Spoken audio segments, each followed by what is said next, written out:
Good afternoon ध्वनि, बताइए क्या है आपके क्लोजिंग ट्रेड्स।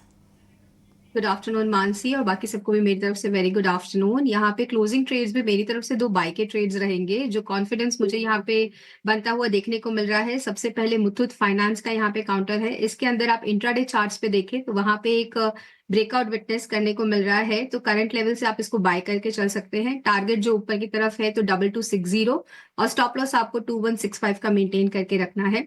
दूसरा कॉल जो मेरी तरफ से रहेगा वो रहेगा एफएमसीजी पैक में ब्रिटानिया की तरफ। ब्रिटानिया का डेली स्ट्रक्चर यहाँ पे काफी इंटरेस्टिंग है। इसके अंदर आपको एक राउंडिंग फॉर्मेशन देखने को मिल रही है। Stock is near the breakout level. यहाँ पे जो बाइंग एक्शन है वो वॉल्यूम्स के साथ यहाँ पे देखने को मिल रहा है, तो ये कंटिन्यू करेगा। आप इसको खरीद के चले। ऊपर की तरफ टारगेट है वो जो वो 5260 का लगाना है, और स्टॉप लॉस यहाँ पे मेंटेन करके रखे 4970 का।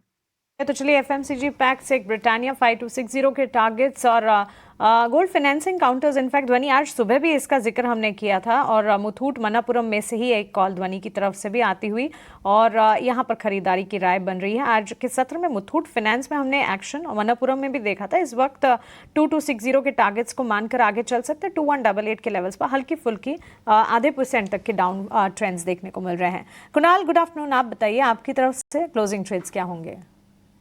Good afternoon. I think firstly अगर मैं इंडेक्स की बात करता हूँ तो मुझे लगता है कि आज एक फ्लैट एक्सपायरी रहेगी यहाँ पे 23,250 के आसपास। तो मुझे नहीं लगता है कि इंडेक्स में कोई मोमेंटम रहेगा।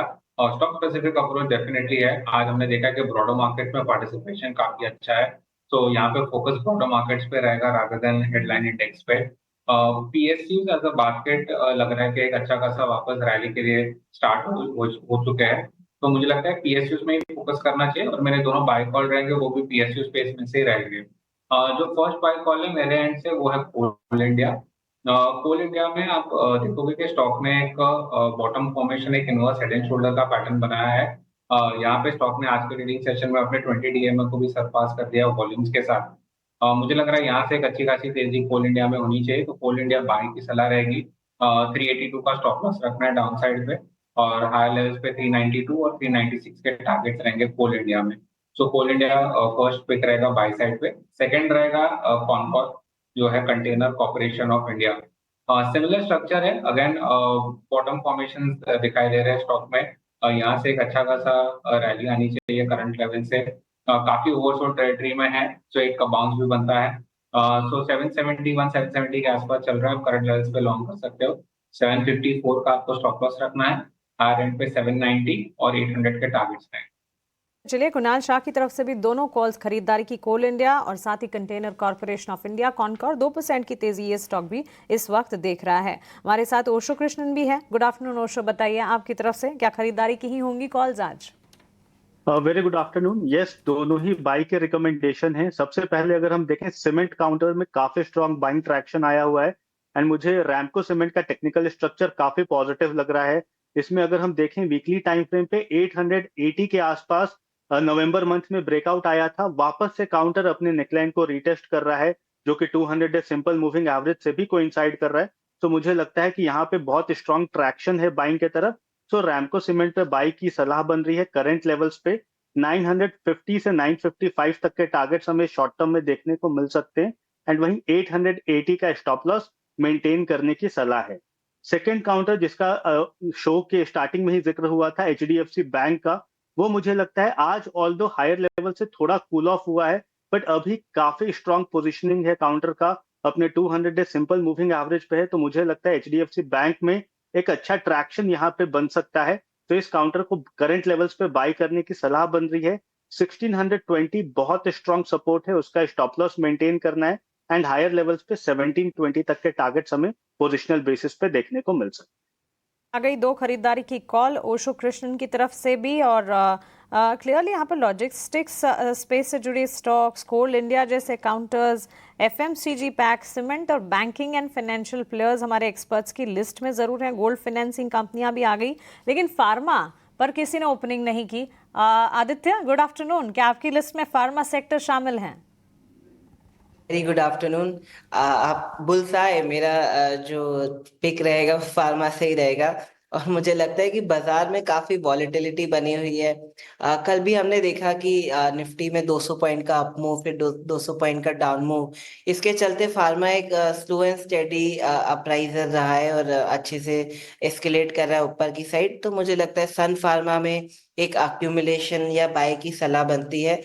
ये स्टॉक क्लियरली फार्मा पैक में आउट परफॉर्म कर रहा है। इसको बाय किया जा सकता है इन रेंज ऑफ 1830 से लेके 1840। स्टॉप लॉस रहेगा 1780 का और टारगेट रहेगा 1890 का। टारगेट 1890 का, 1890 का। सन फार्मा का स्ट्रक्चर वैसे भी काफ़ी अच्छा है और ये शेयर फार्मा स्पेस में स्टैंड आउट भी कर रहा है। 2% के आसपास की तेजी आज है। 1780 रुपये का स्टॉप लॉस लगा के आपको इसमें चलना है। हमारे साथ एक दिग्गज फंडामेंटल एक्सपर्ट जुड़ गए हैं। पंकज पांडे हमारे साथ हैं, आईसीसी डायरेक्ट के। पंकज जी, बहुत शुक्रिया आपका समय देने के लिए। स्वागत है आपके टीना स्वदेश पर। पंकज जी, सीमेंट पैक से शुरुआत करते हैं। नंबर्स अच्छा है अल्ट्राटेक के, शेयर 7% ऊपर है और अल्ट्राटेक ने पूरे सीमेंट बास्केट का भी मूड अच्छा किया है। ग्रासी में 3.5% के आसपास की तेजी हम देख रहे हैं। बाकी शेयर भी चल रहे हैं। रैमको सीमेंट में 5% की तेजी है और आगे बजट खड़ा है। निश्चित तौर पर कैपेक्स तो बढ़ेगा ही बढ़ेगा, इसमें कोई दो राय नहीं है। इंफ्रा पर सरकार का पुश रहने ही वाला है। सीमेंट पैक में क्या थोड़ा सा लंबा सोच के अगर किसी को खरीदना हो, आपके हिसाब से ये स्पेस कैसा लग रहा है और पसंद आपका कौन सा शेयर है? आई थिंक अगर आप अगले 1 या 2 साल के हिसाब से बात करें तो मेरे हिसाब से 2 सेक्टर हैं जिसमें एक सीमेंट है और एक स्टील है, जहां पे आपका earning growth Nifty earning growth को बीट कर सकता है। नहीं, देखिए सीमेंट के नंबर से लास्ट क्वार्टर में काफी खराब थे। वर्स्ट क्वार्टर था मेरे हिसाब से, उसके हिसाब से इंप्रूवमेंट है। जैसे अल्ट्राटेक की बात करें, ओवरऑल वॉल्यूम ग्रोथ जो एक्सपेक्टेड थी करीब 3 से 4% की थी and volume growth double digit में आया है। इनफैक्ट नेक्स्ट 2 क्वार्टर्स में हम एक्सपेक्ट करेंगे कि वॉल्यूम ग्रोथ बेटर रहेगी एंड थोड़ा शायद प्राइस रिलेशन जितना उम्मीद है उतना तो शायद नहीं बढ़ेगा, बट इन जनरल यहाँ से नंबर्स आपको बेहतर ही मिलने वाले हैं। एंड एक अकेला सेक्टर है जहां पे कोई बहुत ज्यादा प्राइस मूवमेंट अच्छा हुआ नहीं है। आई थिंक टॉपिक्स में अगर आप देखेंगे तो मैं अल्ट्राटेक रहेगा। इसमें हमारा प्रीवियस टारगेट करीब 13,500 का था। Besides that I think JK cement है या फिर रैमको सीमेंट है, वो अच्छे लगते हैं।